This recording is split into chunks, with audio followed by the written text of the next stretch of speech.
नमस्कार दोस्तों, हमारे हिंदी स्टोरी चैनल में आपका स्वागत है। हमारी आज की कहानी है मायके में अपमान। संगीता रक्षाबंधन में अपने घर पर आई हुई थी। वैसे तो उसका अपने मायके आने का कोई मन नहीं था, लेकिन जब उसकी सास ने उसे मायके जाने के लिए जोर दिया और कहने लगी कि तेरा तो अपने मायके में पहला रक्षाबंधन है, तो तू क्यों अपने घर पर नहीं जाएगी, तो उसने सोचा कि वह अपने सास से क्या बोलेगी, इसलिए वह अपने मायके आ गई थी। उसके मायके में संगीता की भाभी को संगीता की माँ ने बिल्कुल दुल्हन बना रखा था। संगीता की भाभी जेवरों से ऊपर से नीचे तक लदी हुई थी, जिसे संगीता देख रही थी। संगीता की भाभी ने काफी भारी जेवर पहने हुए थे।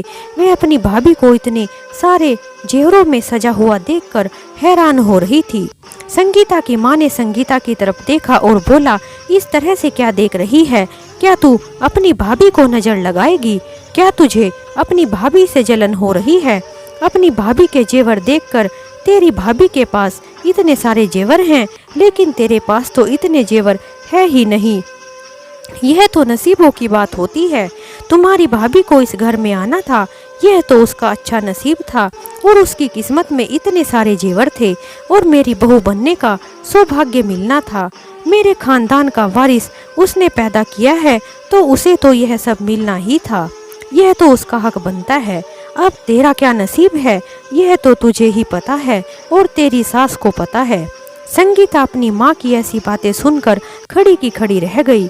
उसे ऐसा लगा जैसे किसी ने उसके कानों में गर्मा गर्म तेल को पिघला कर डाल दिया हो, और वह सोचने लगी कि मेरी माँ मेरे साथ इतना कड़वा कैसे बोल सकती है। लेकिन संगीता ने तो बचपन से ही यह सब कुछ देखा था। उनके खानदान में बेटियों के कोई मायने नहीं थे।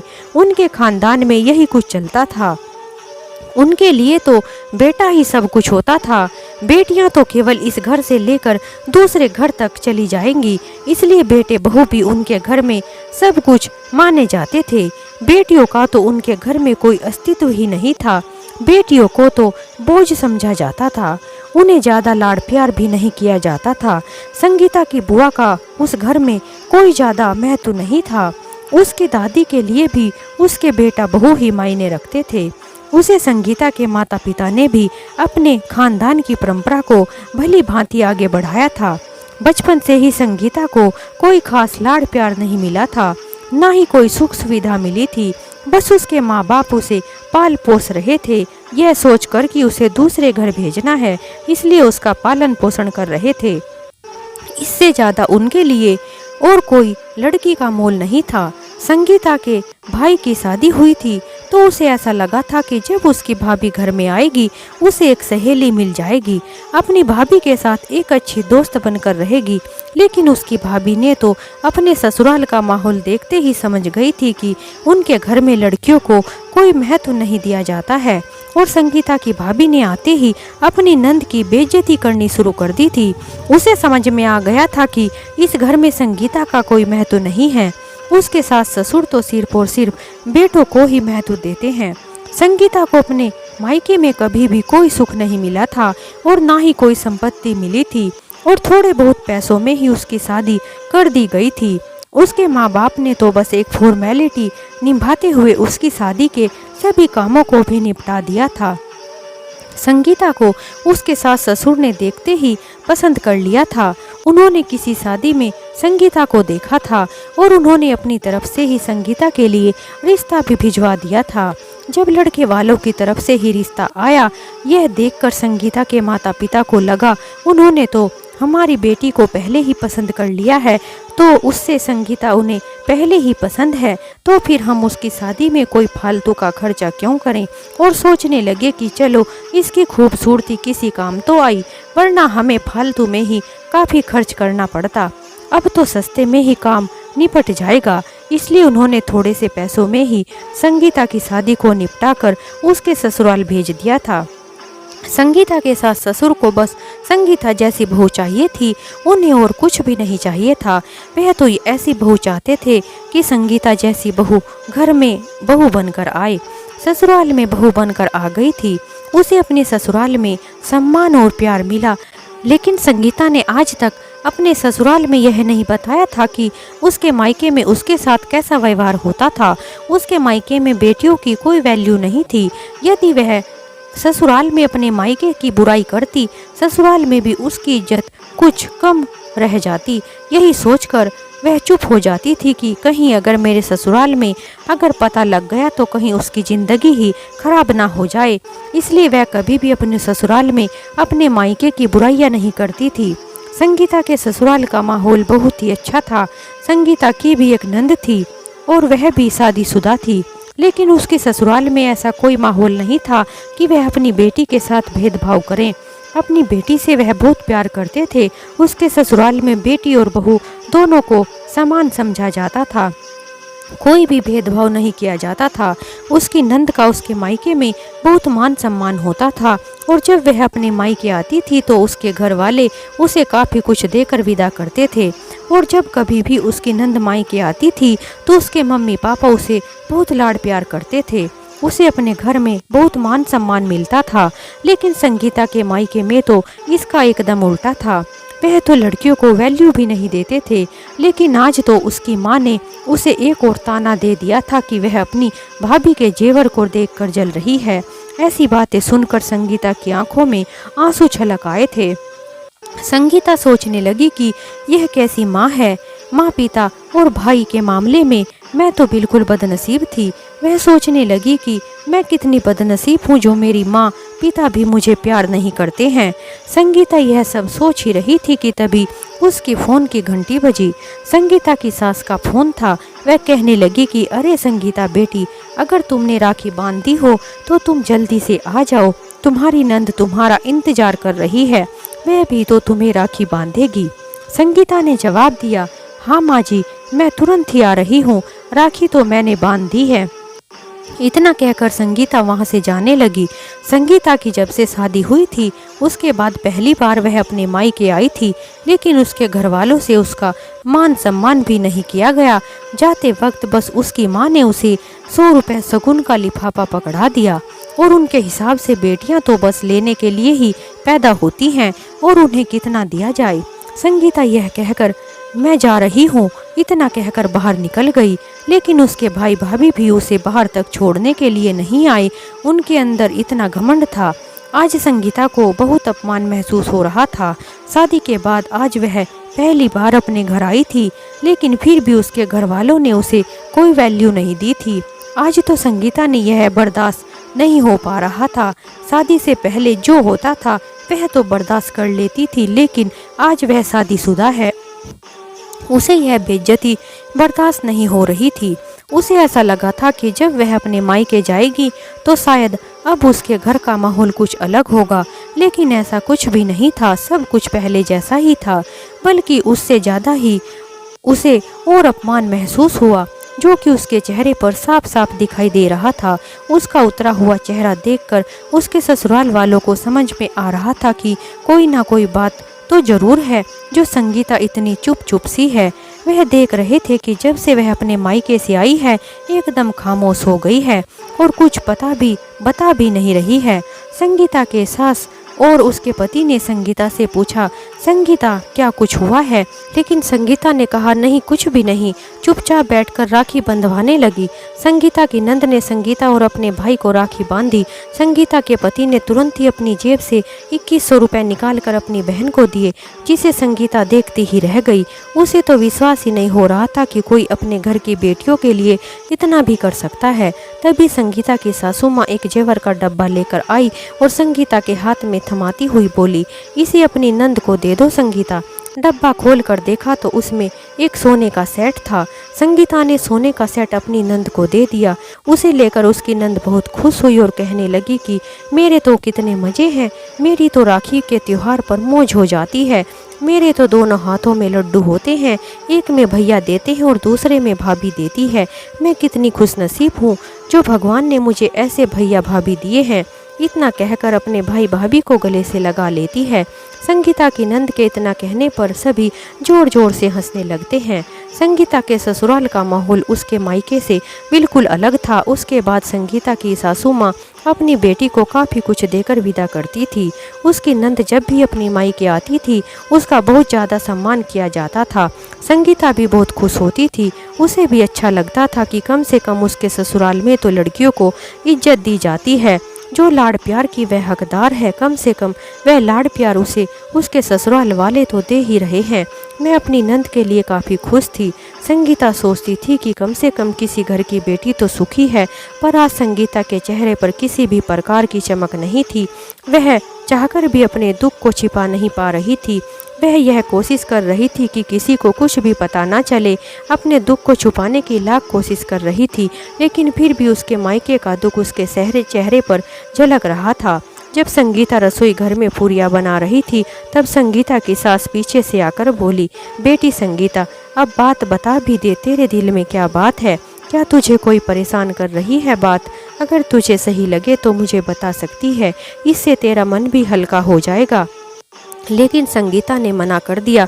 नहीं मम्मी जी, कोई बात नहीं है। तो संगीता की सासू माँ बोली कि हाँ, तो ऐसा भी हो सकता है कि शादी के बाद पहली बार अपने मायके गई थी, लेकिन तुम्हें तुरंत ही लौट कर आना पड़ा, इसलिए तुम्हारा चेहरा उदास हो गया है। संगीता ने कहा, हाँ मम्मी जी, ऐसी ही बात है। और उसने शुक्र मनाया कि चलो उसके मुंह से कोई बात नहीं निकली। तभी पीछे से संगीता की नंद किचन में आ गई और अपनी भाभी को कहने लगी, भाभी जी, आप अपने भाई के यहाँ गई थी तो तुम मुझे भी दिखाओ ना, आपके भाई ने आपको क्या दिया है। आपकी तो शादी के बाद पहली रक्षाबंधन थी, इसलिए आपको तो बहुत कुछ मिला होगा। मुझे भी देखना है, दिखाइए ना। आपने तो कुछ भी दिखाया नहीं है। संगीता की नंद के जिद करने पर उसकी सास बोली, अरे बहू, अब दिखा भी दे, वरना यह मानने वाली बिल्कुल भी नहीं है। लेकिन संगीता समझ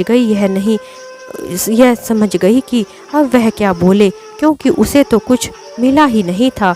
उसे तो सिर्फ 100 रुपये शगुन के लिए दिए गए थे। संगीता चुपचाप अपने कमरे में आ गई और पीछे पीछे उसकी सास भी आ गई, देखने के लिए कि संगीता के घर वालों ने उसको राखी पर क्या क्या दिया है। संगीता का पति पहले से ही कमरे में था। संगीता की नंद ने बोला, अरे भाभी, अब दिखा भी दीजिए, मुझे तो बड़ा सब्र नहीं हो रहा है। लेकिन संगीता तो चुपचाप खड़ी थी। फिर संगीता के पति भी कहने लगे, अरे जब यह बोल रही है, अब इसे दिखा भी दो। चुपचाप क्यों खड़ी हो और तुम्हारा चेहरा इतना उतरा हुआ क्यों है?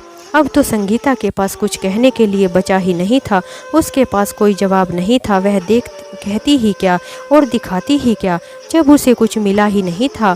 अब तो वह बर्दाश्त नहीं कर पाई थी और जोर जोर से रोने लगी और अपने बैग में से 100 रुपये का नोट निकाल कर दिखा दिया। यह देखो, यह मिला है मुझे मेरे मायके से, राखी के त्योहार पर मुझे यह भेंट दी गई है। इतना कहकर वह जोर जोर से रोने लगी। संगीता के ससुराल वाले उसे इस तरह से रोता देखकर घबरा गए। उन्हें समझ नहीं आ रहा था कि संगीता इतनी ज़्यादा क्यों रो रही है। उन्हें लगा कि शायद संगीता को 100 रुपये मिलने की वजह से बुरा लगा है। संगीता की सासू माँ संगीता को समझाते हुए कहने लगी, अरे बेटा, कोई बात नहीं है, हो सकता है उसे तुम्हारे भाई के पास इतने ही पैसे हों, हो सकता है उसका बजट गड़बड़ा गया हो, तो बस उसने इतने ही दे दिए हैं। लेकिन इसमें रोने वाली कौन सी बात है? शगुन कितना दिया है, इससे क्या फ़र्क पड़ता है?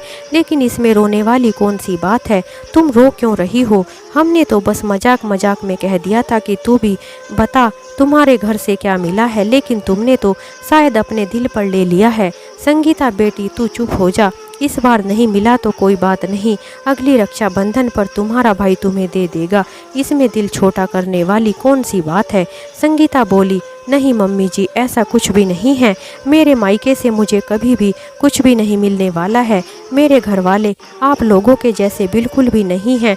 वह तो बहुत ही छोटी सोच के लोग हैं। अरे संगीता बेटी, यह तो अपनी मायके वालों के बारे में कैसी बातें कर रही है। नहीं मम्मी जी, मैं बिल्कुल सच बोल रही हूँ। मेरे मायके में लड़की को वैल्यू नहीं दी जाती है। संगीता ने बचपन से लेकर आज तक की सारी बात अपनी ससुराल वालों को बता दी और उसने कहा कि मैं सभी बातें आप सभी को इसलिए नहीं बताना चाहती थी। मुझे ऐसा लगता था कि अगर मैंने अपनी मायके की बुराई की तो मुझे यहाँ भी प्यार सम्मान मिलना बंद हो जाएगा। फिर तो मैं ससुराल की भी नहीं रहूँगी और मेरी तो ज़िंदगी ही खराब हो जाएगी। मेरी यही सोचकर मैं आज तक कुछ भी नहीं बताया था, लेकिन अब मुझसे बर्दाश्त नहीं होता है, इसलिए आज मैंने सारी सच्चाई बता दी। संगीता ने यह भी बता दिया कि उसकी माँ ने उसे कैसा ताना मारा है कि वह अपनी भाभी की ज्वेलरी को देखकर जल रही है। संगीता की सास ने जब यह सुना कि उसकी माँ ने संगीता को बोला है कि वह अपनी भाभी के जेवर को देखकर जल रही है, तो संगीता की सास के तन बदन में आग लग गई और कहने लगी कि तुम्हारी माँ की हिम्मत कैसे हुई इस तरह से ताना मारने की, और तुमने पलटकर जवाब क्यों नहीं दिया। संगीता ने कहा, मैं क्या बोलती, वहाँ पर खड़े सभी चार बातें सुना देते। अगर मुझे पता होता कि बहू को सर से पैर तक जेवर से सजाकर ही प्यार जताया जाता है तो मैं तेरी भाभी से दुगने जेवर पहना कर भेजती, लेकिन मुझे तो लगा था कि आजकल यह सब फैशन में नहीं है, इसलिए मैंने तुझे एक सिंपल सी ज्वेलरी के साथ भेज दिया था। संगीता को विश्वास नहीं हो रहा था कि उसके ससुराल वाले उसका इस तरह से साथ देंगे। संगीता अपनी सास के गले लगाकर जोर जोर से रोने लगी। संगीता की नंद ने बोला, भाभी आप रोना बंद करो, आपके मायके वाले को जवाब जरूर दिया जाएगा।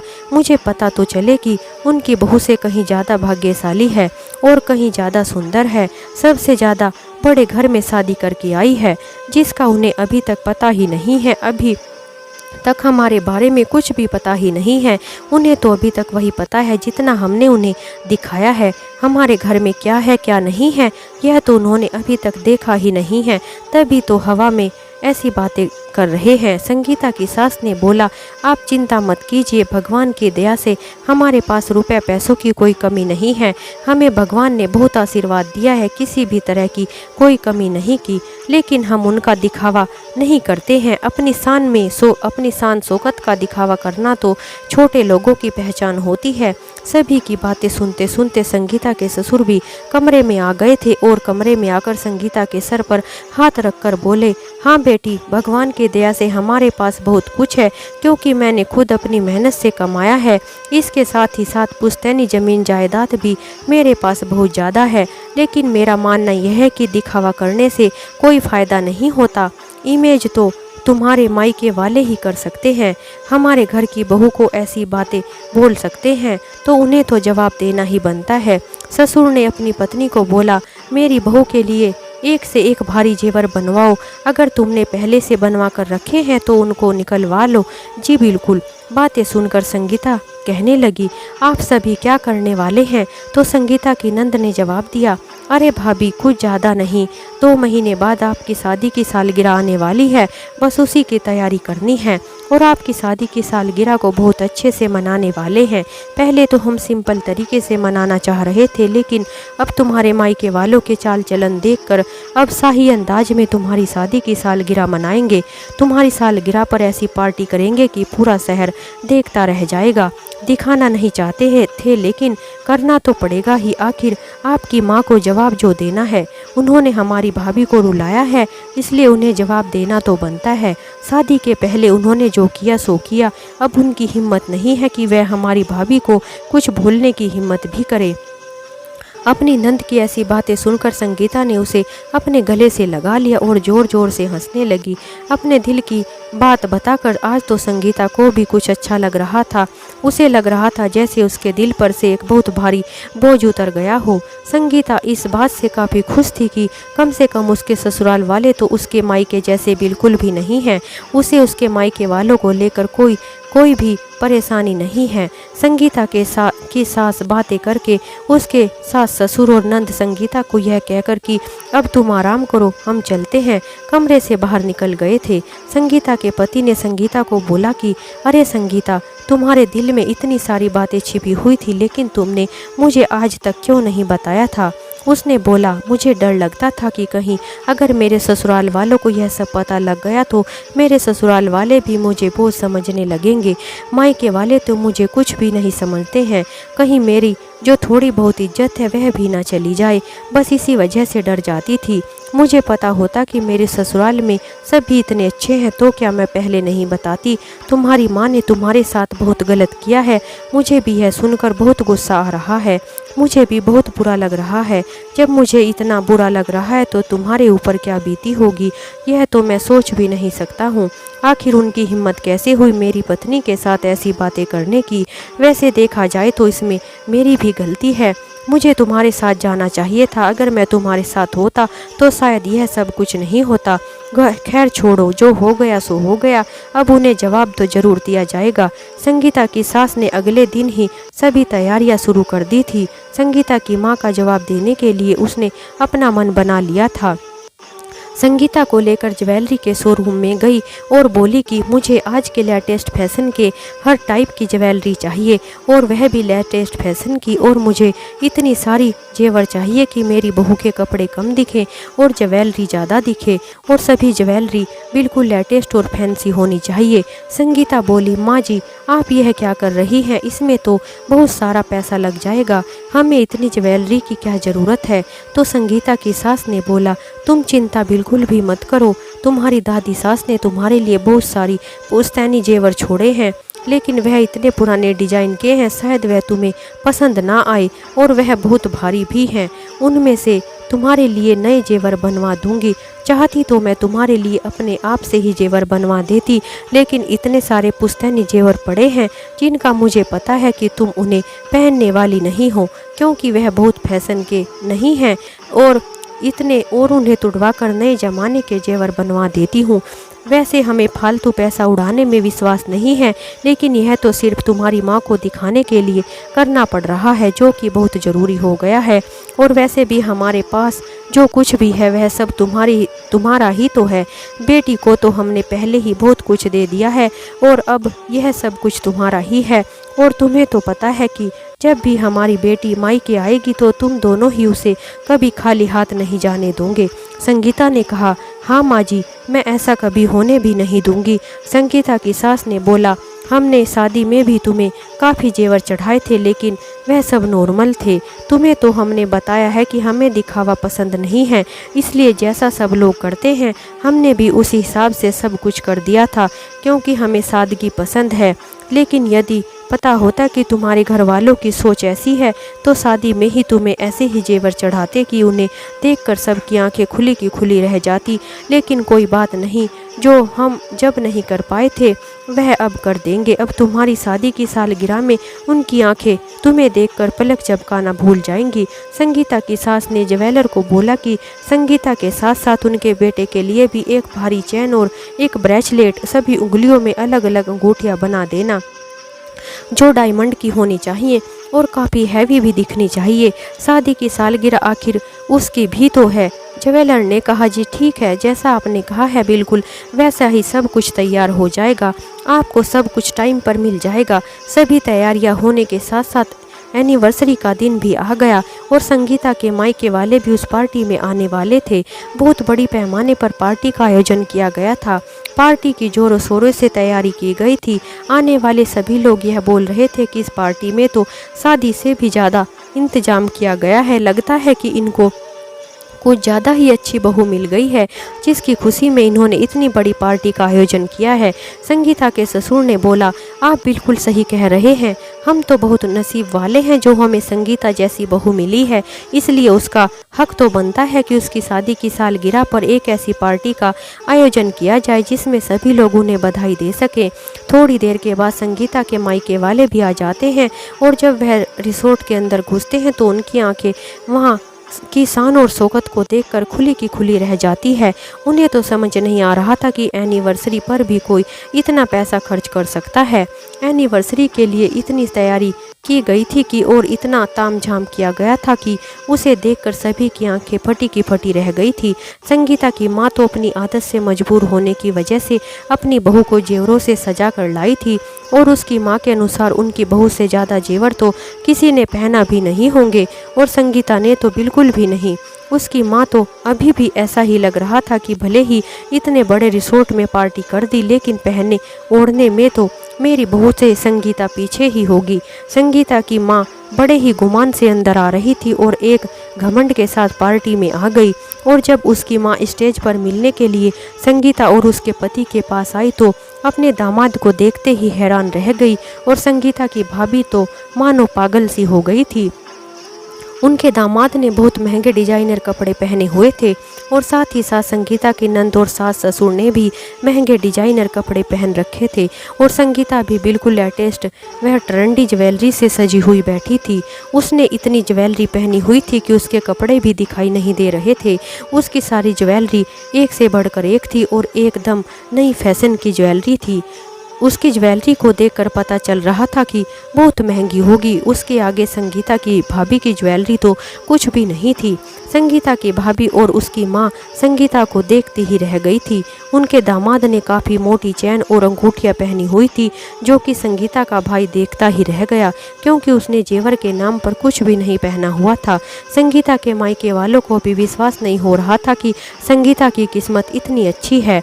उन्हें लग रहा था कि उनकी बेटी भी उनकी बहू से कहीं ज़्यादा किस्मत वाली है।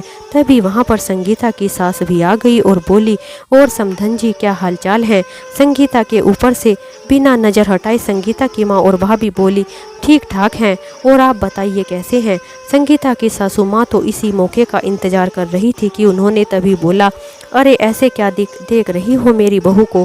आप और आपकी बहू मेरी बहू को नज़र मत लगाइए, इतनी भी गौर से मत देखो कि आप दोनों की नज़र मेरी प्यारी बहू को लग जाए। संगीता की सासू माँ की बातों को सुनकर संगीता की माँ और भाभी को एक झटका सा लगा और वह उनकी तरफ देखने लगी। संगीता की माँ ने बोला, यह कैसी बातें कर रही हैं। तो संगीता की सास ने बोला, क्यों, आपने भी तो राखी पर ऐसी ही बातें की थी। तो संगीता की माँ बोली, मैंने जो कुछ भी कहा था अपनी बेटी से कहा था। संगीता की सासू माँ ने कहा, नहीं आप गलत कह रही हैं। आपने जो कुछ भी कहा था वह मेरी बहू से कहा था और मेरी बहू से गलत बोलने वालों को मैं जवाब जरूर देती हूँ। संगीता की माँ और भाभी के पास चुप रहने के अलावा कोई विकल्प नहीं था। संगीता को देने के लिए वह जो गिफ्ट लेकर आए थे वह उन्होंने संगीता को पकड़ा दिया। शायद एक साड़ी का डब्बा लेकर आए थे। संगीता को पता था कि जरूर कोई पुरानी रखी हुई साड़ी ही पैक करके दे दी होगी, इसलिए उसने चुपचाप से लेकर एक साइड में रख दी। तभी संगीता के साथ ससुर ने एक ज्वेलरी का डब्बा संगीता को पकड़ा कर कहने लगी, अरे बेटा इसे खोल कर तो देखो। संगीता ने जब वह डब्बा खोला तो उसमें एक डायमंड का सेट था जिसे देखते ही सबकी आंखें झिलमिला रही थी। उसे देखते ही वहाँ उपस्थित सभी मेहमान बोले कि अरे वाह भाई वाह, उनकी बहू के तो बड़े मज़े हैं। संगीता के सास ससुर कितने अच्छे हैं, देखो तो अपनी बहू को कितना प्यार करते हैं और उसे कितना मान सम्मान देते हैं। यह तो बहुत ही भाग्यशाली लड़की है और इससे भाग्यवान लड़की होना तो बहुत मुश्किल है। और ना जाने क्या क्या लोग बोल रहे थे और संगीता की जमकर तारीफ कर रहे थे। तभी संगीता स्टेज पर आई और कहने लगी, सच में मेरी भाभी तो बहुत ही भाग्यशाली है। इतना भाग्यशाली होना हर किसी के बस की बात नहीं होती और वैसे भी मेरी भाभी तो करोड़ों में एक है। संगीता की नंद ने जानबूझकर यह बात संगीता की माँ और भाभी की तरफ देखते हुए बोली और वह चुपचाप संगीता की नंद और उसकी सास को देख रही थी और वह बोल भी क्या सकती थी, उन्होंने काम ही ऐसे किए थे। उसके बाद संगीता की सास ने एक डब्बा संगीता की नंद को भी पकड़ा दिया और कहने लगी कि तेरी शादी हुई तो कई साल हो गए हैं और अब तू अपनी एनिवर्सरी भी नहीं मना रही है और अपने भाई भाभी की एनिवर्सरी पर उनकी खुशियों में शामिल है, इसलिए तेरा भी तो हक बनता है, इसलिए यह गिफ्ट तेरे लिए है। जब संगीता की नंद ने वह गिफ्ट खोला तो उसमें भी सेम टू सेम डायमंड का सेट था, जिसे देखकर वह खुशी से चिल्ला उठी और बोली, अरे यह तो सेम टू सेम है। संगीता की सास बोली, हाँ बेटी क्यों नहीं, हम बहू और बेटी में फ़र्क थोड़ा ही ना मानते हैं। हमारे लिए जैसी हमारी बहू है वैसी ही हमारी बेटी है। जितना हक हमारी बहू का बनता है उतना ही हक हमारी बेटी का भी बनता है। वरना आजकल के लोग तो बेटी को देते ही क्या हैं, सभी पुश्तैनी जायदाद और संपत्ति तो बेटे बहू को ही दे देते हैं। और बेटी को देने के लिए सोचना पड़ता है।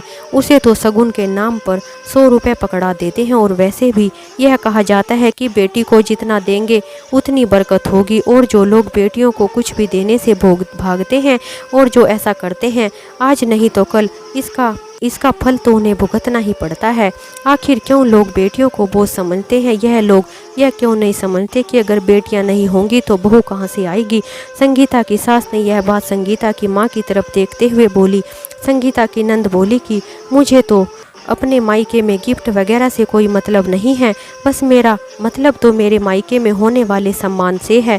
मैं तो बस इतना ही चाहती हूँ कि जब भी मैं अपने मायके में आऊँ तो मेरा सम्मान किया जाए और साथ ही साथ मेरे पति का भी सम्मान किया जाए और सारी ज़िंदगी मेरा यह मायका बना रहे। लेकिन कुछ लोग तो यह समझ लेते हैं कि आ गई लड़की खर्च करने के लिए, लेकिन वह यह भूल जाते हैं कि उनकी बहू भी तो अपने घर जाती है खर्च करने के लिए। तो फिर उनकी बेटी अपने घर क्यों नहीं आ सकती? क्या उसका अपने मायके में कोई अधिकार नहीं है? उसका भी उतना ही अधिकार है जितना अधिकार उस घर की बहू का है। और वह तो बस यही चाहती है कि जीवन भर मेरा यह मायका ऐसे ही बना रहे और आपके भाई भाभी हर कदम पर आपके साथ खड़े मिलेंगे। मैं तो बहुत भाग्यशाली हूँ कि मुझे इतने अच्छे सास ससुर और नंद मिले जो अपनी बहू को बेटी की तरह ही मानते हैं। और मेरा मायका भी इतना अच्छा है, मेरे इतने अच्छे माँ बाप हैं और मेरे भाई भाभी भी इतने अच्छे हैं। इसलिए मैं तो बहुत भाग्यशाली हूँ। इतने भाग्यशाली होना हर किसी की किस्मत में नहीं होता है। जब संगीता की नंद ऐसा बोल रही थी तो संगीता ने उसे अपने गले से लगा लिया। संगीता और उसके ससुराल वालों ने संगीता के मायके वालों को आज मखमल के कपड़े में लपेटकर ऐसे ताने मारे कि उनके पास कोई जवाब ही नहीं था। इसका अंदाज़ा तो उन्हें पहले ही हो गया था कि वह उन्हीं को सुनाने के लिए सब कुछ कह रहे हैं। संगीता के पास उनके 10 गुना ज़्यादा प्रॉपर्टी थी। संगीता की सास ने यह भी एहसास दिला दिया कि संगीता का भाग्य उनकी बहू के भाग्य से कहीं ज़्यादा अच्छा है। अब तो संगीता के मायके वालों ने चुपचाप से खाना खाया और वहां से जाने लगे। संगीता ने अपने पति को यह भी बताया था कि उसके भाई भाभी उसे छोड़ने के लिए बाहर तक भी नहीं आए थे। इसलिए जब संगीता के घर वाले जब जा रहे थे तो संगीता ने उन्हें छोड़ने के लिए बाहर जाने लगी, लेकिन उसके पति ने उसका हाथ पकड़ लिया और इशारों से उसे मना कर दिया। अपने पति का इशारा समझकर संगीता भी रुक गई थी, क्योंकि उसे पता था कि जिंदगी के हर मोड़ पर अब उसके ससुराल वाले ही उसका साथ देंगे, ना कि उसके घर वाले। क्योंकि उसके घर वाले एकदम घटिया सोच वाले लोग थे जो लड़की को मान सम्मान नहीं दे सकते हैं। तो ऐसे लोग भला लड़की की मुसीबत में उसका साथ क्या देंगे? इसलिए संगीता ने अपने पति की बात को समझते हुए उन्हें बाहर तक छोड़ने भी नहीं गई और वह जैसे आए थे ऐसे ही चले गए। आज शायद उन्हें यह समझ में आ गया होगा कि संगीता के ससुराल में बहू और बेटी को एक समान समझा जाता है, ना कि बहू और बेटी में भेदभाव किया जाता है। वह जितना प्यार अपनी बहू से करते हैं उतना ही प्यार और सम्मान अपनी बेटी को भी देते हैं। और यह तो हर बेटी और बहू का अधिकार है। शादी के बाद क्या बेटी का अपने मायके पर कोई अधिकार नहीं रह जाता? क्या शादी के बाद बेटी का उसके मायके में मान सम्मान नहीं होना चाहिए? क्या जैसे बहू है अपने मायके में आती हैं, क्या बेटियों को अपने मायके आने का अधिकार नहीं होता? क्या बेटी भी अपने भाइयों को उतना प्यार नहीं करती जितना कि उनकी बहुएं अपने भाइयों को करती हैं? तो बेटियों में इतना भेदभाव क्यों किया जाता है? यह तो अच्छे लोगों की ही पहचान होती है। जो लोग बेटियों के साथ ऐसा भेदभाव करते हैं ऐसे लोग बेहद गिरी हुई सोच के लोग होते हैं। इस बारे में आपका क्या कहना है? क्या बेटियों को उनके घर में मान सम्मान मिलना चाहिए? इस बारे में हमें अपने कमेंट में ज़रूर बताएं। तो दोस्तों, इस तरह हमारी यह कहानी समाप्त होती है। अगर आपको हमारी कहानी थोड़ी भी अच्छी लगी हो तो हमारे चैनल को लाइक करें, शेयर करें, सब्सक्राइब करें। हमारी कहानी सुनने के लिए आप सभी का बहुत बहुत धन्यवाद। एक नई कहानी के साथ हम आपसे फिर मिलते हैं।